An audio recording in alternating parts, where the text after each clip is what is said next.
Social worker Connie Going had already tried twice to place Taylor Diaz with a family, and both times they brought the boy back. Although Going had always believed there was a home for him somewhere, she refused to send him to another. Going had a simple philosophy when it came to her career in social work. Every child is adoptable. Every child is adoptable. There's a family for every child, she told CBS News. The 50-year-old had proven it by placing more than 1,000 children with families in Tampa Bay, Florida. It would seem then that Going was the perfect person to handle Diaz's case. If you like our content and want to see more, I invite you to subscribe to the channel and click the notification bell to receive the latest videos. Now, enjoy the story. In 2003, the young boy and his sisters needed foster care, left behind by their parents who were both addicted to drugs. A local news station stepped in to help the trio find a forever home by featuring them on a broadcast segment. Soon, they were all adopted by the same family, but Diaz's new parents didn't keep him for long. Instead, they felt that Diaz had issues with anger, so they kept his siblings and brought him back. From there, he re-entered the system, shuttling through group homes and foster parents. Eventually, Going matched him with another family who would take him long-term. But Diaz's new family didn't stick around for long either. They too said the boy had struggled to control his anger, a fact that he recognized. I was just so mad because I thought that they weren't going to keep me. I was just trying to test them. He went on to say that he had lashed out as a way to test his adoptive parents. But this didn't work, and Diaz knew when he reflected back. It was always somewhat my fault. Yeah. But I didn't realize that, when I was growing up. Going, of course, understood the boy's actions. His years of neglect had left him emotionally scarred. The social worker said, when you feel you're not lovable and you're up against, someone's loving you, that's a pretty scary thing.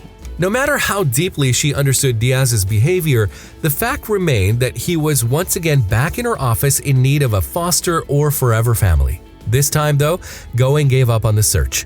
It wasn't because the social worker felt as though she could no longer help him. Instead, she found herself feeling horribly for Diaz. Her stomach ached as she imagined his situation and his state of mind. All I could think about was how he was feeling and how he was blaming himself again.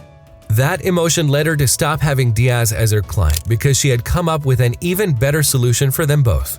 Going could no longer be Diaz's social worker because she could do so much more as his parent.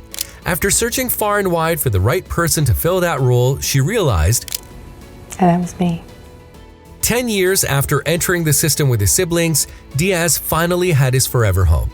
Going and her 2 biological daughters welcomed him right into the fold. At first, though, his old habits reared their head. Fortunately, Going knew what to expect after serving as her son's social worker for a decade. He'd go, "I'm leaving, I hate this," she revealed, and I'd be like, "I'm not sending you away, Taylor," and he would look over at me, take his backpack off, and head back in. By September of 2013, a few months after his adoption was finalized, Diaz's outbursts had subsided. Not only that, he felt like he was truly part of the family. Like, yeah, this is where I belong. And for the first time since he'd entered the foster care system, Diaz was able to express himself, knowing that his parent would always be there.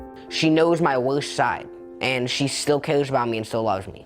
Since then, Diaz, who has since changed his name to Going, graduated from high school in the spring of 2018. He then joined the Army, although he shared in a Facebook status that he was considering becoming a police officer instead. As for the Going family matriarch, she made headlines again in 2013 when she served as a caseworker for 15-year-old Davion Only. The orphan teenager famously went to church to ask the congregation for what he wanted most: a family. As his caseworker, Going likely fielded some of the tens of thousands of calls that came through inquiring about Only after his plea went viral. 1 year later, he was placed with a family in Ohio who wanted to adopt him, but they weren't the right match for the teenager. Little did he know, he'd soon find his family in a woman he'd known all along, his social worker. Only asked Going to adopt him and officially became Davion Only Going in April of 2015. His mom told People magazine, "He always felt like my child, but we finally made it official. We're so excited." If you like the video, please give it a thumbs up and consider sharing it with someone who may find it interesting. Thanks for watching, and I'll talk to you in the next one.